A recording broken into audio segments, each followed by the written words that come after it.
Welcome to the Infrastructure Podcast. My name is Anthony Oliver, and today we're talking about infrastructure resilience, the challenge of designing and building infrastructure in an age of deep uncertainty where a changing climate, a growing population and a shrinking public purse have rendered traditional asset management models all but obsolete. To discuss this vital issue, my guest today is Sue Percy, Chief Executive of the Chartered Institute of Highways and Transportation, and our focus will be on the resilience of the UK's transport networks. Sue is well placed to tackle the subject, given that she fronted the CIHT's annual conference last month, which was all about from risk to resilience, at which delegates debated a range of critical issues facing the national and the local transport sector. And as the conference heard, the UK's highways and transportation sector has operated for decades on the logic of risk management, calculating known variables to maintain a steady state. But that era, we heard, is pretty much over. And as the conference concluded, that range of systemic pressures requires a fundamental pivot in mindset and practice to move from risk to resilience. It requires us to view our infrastructure not as a collection of isolated assets, but as a living system. And that means building networks that don't just withstand disruption, whether that's from flooding or from funding gaps, but infrastructure that actually adapts to it, embracing digital twins and predictive maintenance, breaking down the silos between engineering and policy, and finding the technical leadership necessary to deliver results when the skills gap is wider than ever. It's a very complex story of moving beyond high-level theory to the sharp end of delivery. So let's hear more. Sue, welcome to the Infrastructure Podcast. Thank you. Great to be here. Great stuff. Well, I've set the scene to a certain extent, and I mentioned the recent CIHT annual conference, which emphasised the need for highways and transportation professionals to think and move from risk to resilience. But in practical terms, what is the biggest difference between managing a risk to an asset and building resilience into a network? Okay, well, just sort of reflecting back on the CIHT conference on the 18th of March on resilience, we brought together sort of key experts in this area and had a whole day when we were focusing on it. So what I just want to do is to draw out some of the key messages that I think came out from the conference. And I think one of the key things right at the start was around, risk is about preventing asset failure. So you can often do that through inspection or standards or mitigation, whereas resilience, by contrast, is about how we sort of have to accept that failure sometimes will occur. And the focus then is how we keep the network functioning when actually failure does happen. So it's sort of saying, actually, if something does happen, how do we recover quickly and how do we keep the network going? And I think what was really clear was failures are inevitable nowadays because of the issues around changes in the climate, but resilience is about the continuity of essential services. And we're really starting to have to shift our thinking about how we actually keep essential outcomes going when it fails. And I think that was the sort of key message, how we sort of really got to do that shift. But I mean, it's fascinating discussions that were going up through all of those different sessions. But this discussion really noticed that current governance and funding models, they often struggle to support this concept of long-term resilience. I mean, how do we convince stakeholders to invest in this vital preventative resilience today? When public finances are falling and the benefits, might not be visible for, perhaps another decade or so. Good. Well, I keep thinking that the key thing that we have to get across and make sure it's very, very clear is avoided harm is the strongest argument that we can make. So reactive spending is much more expensive and disruptive, and we've got to be really, really clear about that. And we've really got to think about stress resilience as being a sort of financial prudent thing to do, not an ambition, because I think that sometimes we're just thinking about it rather than really thinking about it's financially prudent to do this. And to do that, local authorities, for example, need to track emergency spend better than to strengthen their cases. So we've got to have a really different approach about thinking about being proactive rather than just reactive, which is where perhaps we've tended to be in the past. Yeah, so that's about actually having a really good idea about how much that reactive spend is actually costing you, and I suppose contrasting that with what a long-term maintenance program might save you in that longer period of time. Yeah, absolutely. Because I think sometimes we think some events are going to be just once in 100 years, but we know now with the changes to the climates that this is going to be much more regular, and we've got to then just change our thinking and how we sort of do that longer term thinking about the asset, about how we maintain, how we renew it, rather than just fix it if something goes wrong. Yeah. Well, the issue of siloed thinking came up a lot in the conference. We have to talk about the need for systems thinking, which breaks down those silos. But the reality is engineering, planning and policy still do frequently operate in isolated ways. Is there a specific silo that you believe must be broken down immediately, Sue, to improve our response to climate-driven disruption? Well, I think what came through from the conference particularly was the most damaging silo at the moment is between the highways assets management and emergency planning. And actually, if we could break that down and actually connect those sort of teams, I think that would mean our responses are quicker. There would be more accountability. There'd be less confusion. So I think it's really about coordinating between those sort of teams, because at the moment, often teams don't plan together, they plan separately. So that means we have more delays, it confuses accountability, and also inevitably it worsens the impact on the public. So I think those are the sort of areas where I think we could get most gain. Yeah, that was an interesting discussion also at the conference, which is we talked about the need for roads to be 100% up.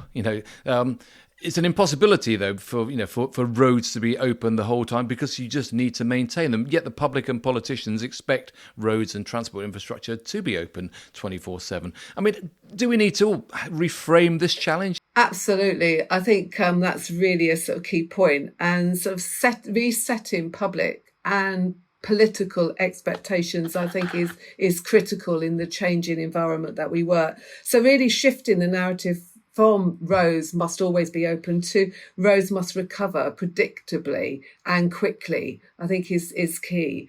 And I think if we can communicate this in a different sort of way, I think the public will be much more accepting about that. Sometimes there are going to be disruptions, there are going to be diversionary routes, but we need to make sure that we communicate that, and that they know what the diversions, that they're safe and they're usable. And we explain much more about why we're doing something, what we're doing and when we're doing it, and when it will be reopened as well. And we need to get much better at getting that all joined up. And if we look at somewhere like, there was an example used at the conference around Japan, where if they know there's going to be a big weather event coming in, they actually do pre-warning about road closures, and that improves safety and trust by the public. And I think that's a really sort of key thing. We tend to get the messaging out often when it's happened rather than beforehand, or really sort of saying this storm's coming in. We know this asset is particularly vulnerable, so we're setting up and you're going to be using different routes, and being much clearer about that. But communication, I think, is king on this particular point. Well, you talked about getting the message across to politicians, and of course you had the Roads Minister Simon Lightwood at the conference, which was great. It's great to hear him talk about the government's commitment to highways and transportation. And we'll talk about the difference between the national scene and the local scene at the moment. But focusing on the national scene, National Highways is about to publish its Road Investment Strategy 3 for the next 5 years funding. And it's set to focus heavily on renewals. What do you hope to see in this strategy to make the national network more resilient as it renews those assets? Yeah, the new roads investment strategy, which covers obviously the period from April this year to March 2031, and investing 27 billion. All of that is really welcome, as is the opportunity to shift from sort of to a much more renewal and resilience and long-term stewardship of the SRN. I think that is really to be applauded, and obviously is something that actually is necessary. Really looking at the RIS3, really welcome the sort of focus more on drainage and asset delivery models. And I think we would want to see a little bit more on climate stress testing and whole life asset approaches in RIS 3. And also other gaps that I think we need to be very conscious of really thinking about the customer experience more, how that affects them, and the integration and interface between the SRN and the local network as well. Because as soon as you do something to the strategic network, the impacts on the local network are profound, and I think we could strengthen that as well. Yeah. So I think there's a lot of good stuff coming forward, but I don't think we should ever be complacent, because the challenges is always high, and we need to keep on pushing on those areas in particular. Yeah. Well, you mentioned the interface with the local roads, and of course the roads minister, he highlighted the $7 billion plus pledge to local authorities over the next 4 years to help move from short-term repairs to fixing roads for good. But given the current multi-billion-pound maintenance backlog, I mean, the latest Asphalt Industry Alliance alarm survey, I mean, estimated it to reach 18 billion. It ticks up every year. I mean, is this funding truly record investment that can flip the switch in a proactive managing, or is it simply just still a case of managing the speed of decline on our local road network? Yeah, that £7 billion that the minister talked about is going to help slow decline, but it doesn't eliminate that 18 billion backlog. I think we just have to be very real and honest about that. No. What I think we're sort of been highlighting, the CIHT, is that how sort of having more multi-year funding actually can really gain efficiencies of around, we've worked out to be between about 5 and 10%, which can then be reinvested in the network. But we do have now have a 4-year funding settlement from government on capital maintenance at the local level. But I think there's been a missed opportunity on the revenue settlement side for routine maintenance, so things like gullies and vegetation. So with all of that and that increased winter rainfall that we're seeing, of course, we're going to see that worsening pothole and the problems there. So the investment can slow decline. It can enable some really proactive maintenance on some of the potholes and some of the sort of pilots around that. But let's be real that it's not going to get rid of the overall backlog. No. What was also interesting was the discussion around the fact that local authorities now need to be much more flexible in their thinking to ensure that transport networks are resilient despite the lack of funding and resources, because it's not going to change overnight. And that means, we're talking about sharing kit. And you mentioned earlier about the integration between the emergency response teams and the day-to-day response teams, and getting the supply chain support during a crisis, so that when these crises happen, that everyone knows what they're doing. I mean, how do we move from what's essentially a series of gentlemen's agreements across these local authorities so that they do share equipment to a structured, maybe national system where local authorities aren't left fighting over the same resources when the crisis hits? I think we have to sort of move from that sort of goodwill arrangement we have at the moment to a much more sort of formal structured governance. And that might be around pre-agreed regional mutual aid frameworks. It might be around shared asset registers for both plant and actually specialist skills, because both of those are in short supply. And also to nationally supported sort of protocols during declared incidents. So I think there's a lot that we can actually do. So it's really about plan before the storm and not during it. And I think that's sort of getting on the front foot and having these sort of things in place, because local authorities already collaborate informally. But resilience cannot sort of rely on goodwill alone. No. So I think we do need some much more structured governance around that. But resilience, of course, it also doesn't respect the borders between the national responsibilities of national highways and the local authorities. Do we need to have more coordination between national highways and the local authorities to perhaps bridge this resilience gap that we see between the national and local road system? Yeah, I think that the key thing for me, at least, and what came through from the conference, is that obviously resilience doesn't stop at boundaries. and yet we're organised on administrative boundaries. So we've got to treat resilience as a continuum across boundaries. And I think if we've got that centred in our mind, then actually some of the other things will follow. So, sharing and promoting data standards and I think joint scenario planning exercises are really important, but across whether it's local network or whether it's the SRN and the local network, but really actually sort of getting that ownership beyond those administrative boundaries, but highlighting unique local challenges as well and understanding that in the mix. And I think also some of the combined authorities now having that more regional sort of view of the world could be a real asset in helping to coordinate some of this as well. I suppose they're bigger, so they've got more resources and they've got more clout to actually make it happen. I mean, you've been chief executive of the CIHT, Sue, for nearly 15 years now. Do you think this disparity between national and local infrastructure, is it reducing? Are we getting more joined up in our approach to our national transport systems? I think certainly there are some really encouraging things that are happening, and one of the things that's happening is the integrated national transport strategy that helps to bring that integration, sort of setting sort of much more national outcomes, but actually looking at local tailored delivery. And I think, being clear about the 4 national goals for transport, which the strategy tries to do, about modal shift, about the importance of resilience in the economy, about inclusion and about user experience, I think is really, really helpful. And really sort of understanding how you then align powers and budgets to that sort of integration as well. There's still work to be done, but I think, we are moving in that direction of trying to sort of bring integration together. There's still much to be done, but at least now we have something from national government setting that overall framework. And underlining the reality that transport systems don't exist in isolation. They're a key part of the development of our towns and our communities, and you have to make sure that any strategy makes that point and understands that point.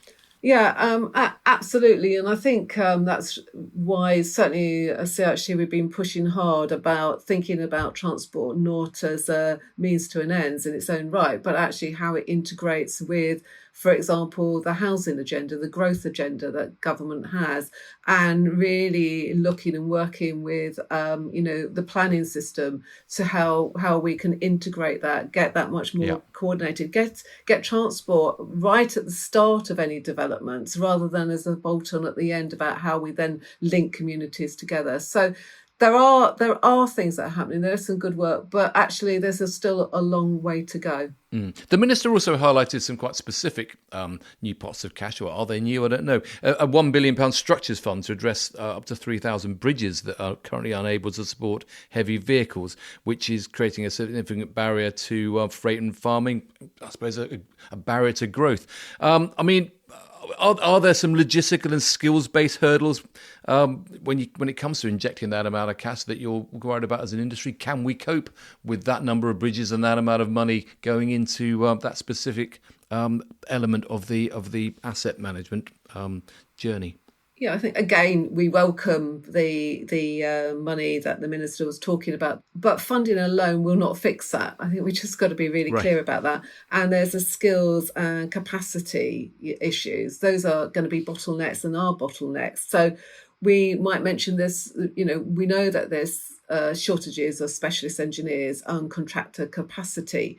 We know that we're also competing for the same skills, not only within transport and highways, but also within construction. So you've got that sort of whole thing around where we need in skills, what is the pipeline, and where those good skills are, and how mobile those skills are.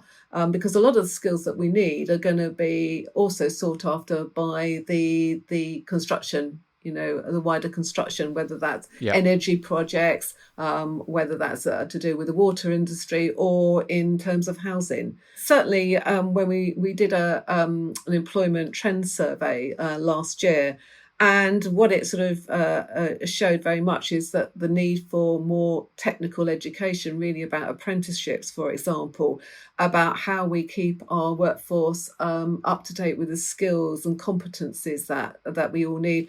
And of course, then for us as a sector, there's the issue around how we make ourselves attractive to people Yeah. coming in at what age, whatever age, whether it's people mid-career, whether it's people starting their careers. And so the whole point around being an inclusive, respectful industry and sector, I think are key. So money, I'm not going to ever say that's not a bad thing, but it's not going to be the fix that we would like for all of this. There's other things that will need to be put in place. Yeah. Well, let's drill into that issue around staff, because there was an issue that was raised at the conference around staff resilience. As part and parcel of this whole discussion around resilience, the need for new and more diverse talents in the highways and transport sectors certainly came up. I mean, where would you say are the missing skills when it comes to ensuring, we have a resilient and effective transport network skills base in the UK? Well, certainly from the conversations at the conference, there were probably 4 skills that were mentioned quite a lot, which felt were either missing or we needed more of them. And those were around systems thinking, climate risk, emergency management, and digital integration. So those seem to be, that's not the only skills, but those were the ones that were consistently mentioned. And we know that we've got a workforce that is under a lot of pressure. And we know that we need more people coming into the sector. And so those pose recruitment challenges. So we need to really think about how we bring new skills in to meet those challenges, but also how we upskill our existing workforce. And of course, there's lots of ways of doing it. As a professional body, we do this through, for example, our mentoring platform, really sort of using and pairing individuals together so that you can get that transfer of knowledge from perhaps those who are much more experienced to those who are coming into the profession and want to sort of soak that up, having much clearer pathways for your careers. And also one of the points one of the speakers talked about was, being realistic about having an ageing workforce in the sector and what that means in terms of workforce resilience, let alone personal resilience, which was also a theme that came through. No. That was something that David Porter, the president of the Institution of Civil Engineers, who is head of infrastructure in Northern Ireland, he talked about the need to better support staff because they're all under a lot more pressure. They see the workforce aging and retiring. And how do we help them to become more resilient in their working and personal lives and help the sector retain that vital talent? You mentioned there the alarming aging workforce. It is a very real issue. No, it is a real issue. So if you look at it in terms of just particular organisations, so yes, David talked about it, Mitesh, the CIHT president, talked about it within his own company. And if you look at CIHT's demographics, in terms of our membership, you can sort of see there's a lot of people who will be going into, I suppose, the last part of their careers in the next few years. And there's a number of things that we do. We want to retain people and the skills and the knowledge that they have, make sure that we've got really good ways of transferring that knowledge into those who are coming into the sector, as well as actually making sure that we have a sector that is responsive to well-being issues, to being good places to work, to looking at the how we work, when we work, and so forth, and really sort of driving those things that actually people now expect in the sector. But of course, artificial intelligence, digital tools, we hear so much about them in the industry. They're all around us in life. I mean, what do you see are the most likely or most interesting impacts of AI and digital technology on the skills and talents required in the UK highways and transportation sector? I mean, the reality is we've still got to get out there and deal with the physical assets. But beyond that, what new skills do you see coming in? Well, I think certainly AI, it's something that actually has done quite a lot of work around how AI is influence how we work in the sector, but also in organisations as well. And certainly we're going to see more predictive maintenance and modelling coming through because of AI. But I think the thing I would really want to emphasize is the need for human judgment on all of these things is really, really important. And I think the other thing that we need to be quite cautious about is that often when we're talking about AI, it's talking about roles that perhaps are the ones that are coming about sort of analysing data, etc. And we need to be very careful that we don't sort of have unintended consequences in terms of the pipeline of talent coming into the sector because of the use of AI. So I think it has lots of benefits, but it's always that thing about making sure it's working for us in the sector and not the other way around. And that human judgment and that professional judgment are going to still be very, very critical. Yeah. I mean, one of the things that we also heard at the conference was that many local authorities simply don't have the resources to collect and use the data properly to manage their assets effectively. I mean, is that a major worry for the sector as we start to embrace these new tools, that we just simply don't have the structures in place to collect the right data? I think it is a concern, if we're being absolutely honest. And I think, again, that came through at the conference when people were speaking about that, because we know we have a lack of flood data, for example, and delay and vulnerability data. And those things are major barriers. And it's not that local authorities lack the intent to do that, but they often lack the capacity to be able to do that because of some of the things that we've been talking about already. So to help and support that, having things like nationally supported shared data platforms would be one way of dealing with something like that. But yes, there are real gaps there, but I think it's about capacity, not the intent of doing it. Well, just going back to some of the drivers for this, and we talked a lot about the need to adapt to a changing climate that's all around us. I mean, there's perhaps an inherent tension between using greener materials and ensuring that the extreme durability required for resilience. I mean, can we realistically drive down emissions while building infrastructure that must withstand more frequent landslides, heat waves, flooding, etc.? Well, I think the point really, isn't it, is about net zero and resilience. Are those two things compatible? And as far as CIHT is concerned, they're not a trade-off. They can't be a trade-off. So low carbon materials can be durable and they can contribute to our move towards net zero.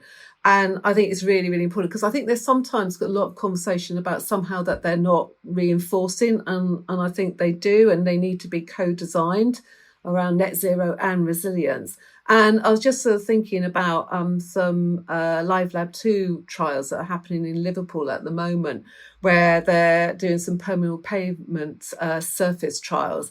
And I think they're sort of showing how actually new materials can increase absorption, from heavier rainfall and produce, carbon savings. So I think, we've got to make sure that it's not one or the other, and that these things do get co-designed. Well, we heard from the Committee on Climate Change some pretty real and scary statistics about the fact that we need to plan for 2 degrees of warming, but understand what is involved in a 4 degree C warmed world, especially for assets with 6-year lifespans. I mean, but we're in an era of strictly capped national and local transport budgets. Can we justify the significant costs required to prepare for this potential 4 degrees C resilience requirement?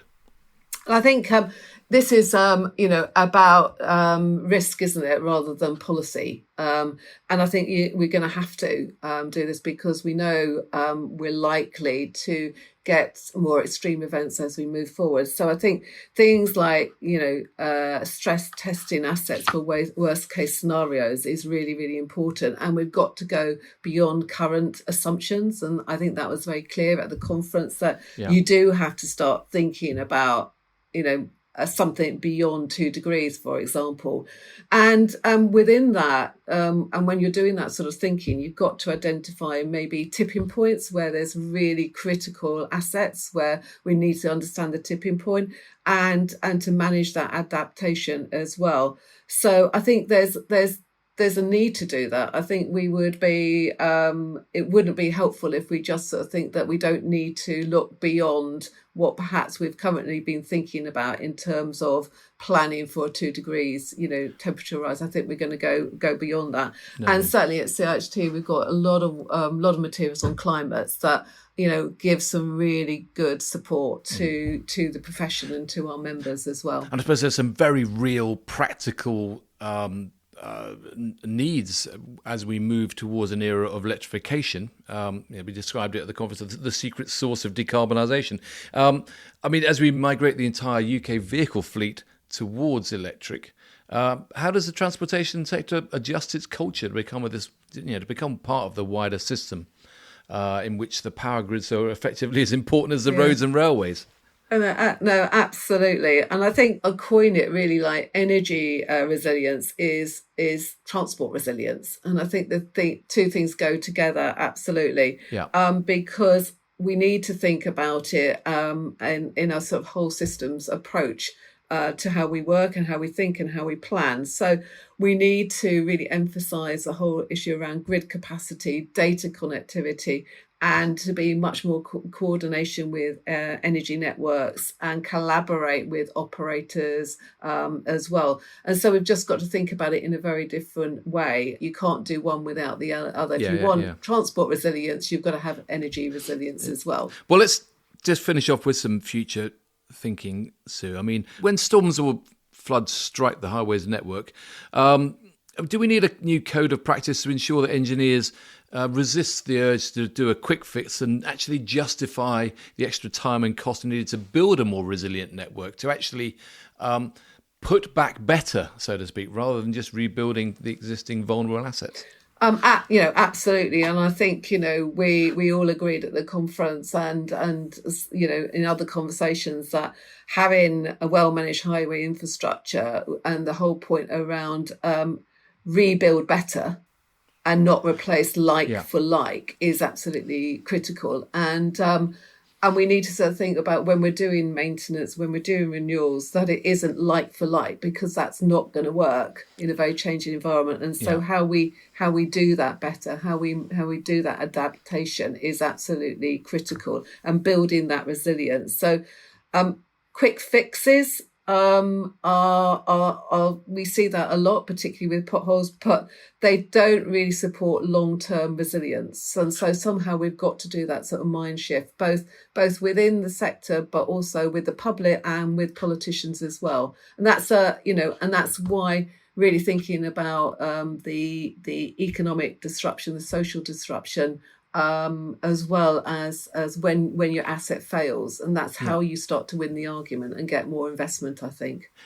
But on that point, there was also a perhaps slightly more controversial suggestion that maybe we should be brave enough not to cover everything, to decommission perhaps certain high risk, low usage and flood prone routes rather than continuing to fund their inevitable failure. Is that a path you see us going down? I think certainly this was one of the more controversial discussions at the conference, but probably a very, needed conversation, because I think we have to be honest sometimes about can we keep everything going? And we've got some very high risk, low usage routes which may need to be looked at in strategic retreat. Now, this is an extremely sensitive area, and it's one that we're going to have to really talk through and have some honest conversations about, because when you look at the size of the issues and the budgets that are there to resolve them, then there will need to be some choices, and we've just got to be open and honest about those choices and really think about how we communicate those choices as well. Yeah, you're seeing this week the closure of the Albert Bridge in London over the Thames. It's an interesting example that it's a bridge which is it's a vital artery, but it's only really important for a certain number of the population. So, discuss. Yeah, I mean, I think, yeah. I think that, you have to, it goes back to that point about the public always thinking that the highways should be open all the time, 100% of the time, and that every single road or every single highway should be maintained at the same standards and the same level. So we've got to, have that honest conversation, and it will be difficult, I think, at times, but I think you have to just bring data and facts to bear on it, and actually really think about it in terms of the functionality, the purpose of a particular highway and the need for that highway. Yeah, I mean, just to finish up, I mean, the conference certainly raised some really interesting and controversial issues, as we've talked about, around resilience. I mean, what happens next? How does the CIHT take these ideas forward and perhaps start the process of solving some of these really tricky issues? Well, I think for the CIHT, obviously we're a membership body. So for us, it would be really starting to help to convene shared resilience principles, to provide, for example, case studies on guidance, lead work on guidance, to really advocate and really understand the sort of workforce and skills investment that is needed to have a workforce that's fit for the future and fit for the challenges that we have in front of us, and to also help to have those conversations about limits, trade-offs and adaptation, and have messages which are honest and having honest conversations doesn't mean to say we all have to agree, but to air what the critical issues are. And of course, for CIHT, it's then about supporting our members and the sector through the training and the education that we provide, and the best practice that we can share as well. Yeah. So there's lots of things that we can do and support others with as well. Well, it's certainly no question that this issue of resilience is not going away anytime soon. So I'll be keeping my eye on it, that's for sure. So, Sue, thanks so much. It's always great to chat to you, and thanks so much for hosting what was a really interesting recent CIHT annual conference. I look forward to catching up again soon. But in the meantime, thanks for joining me today to explain what was discussed on the Infrastructure Podcast. My pleasure. Thanks very much. Well, thanks, Sue. But sadly, that's all we've got time for today on the podcast, but there is more in the pipeline and more issues to discuss as we continue to probe the big issues facing the sector. If you haven't done so already, do check out the Infrastructure Podcast website, www.infrastructure-podcast.com, where you'll find background information and all the latest podcasts to listen to and to share. So thanks for joining us. Thanks again to Sue, and I look forward to seeing you again very soon.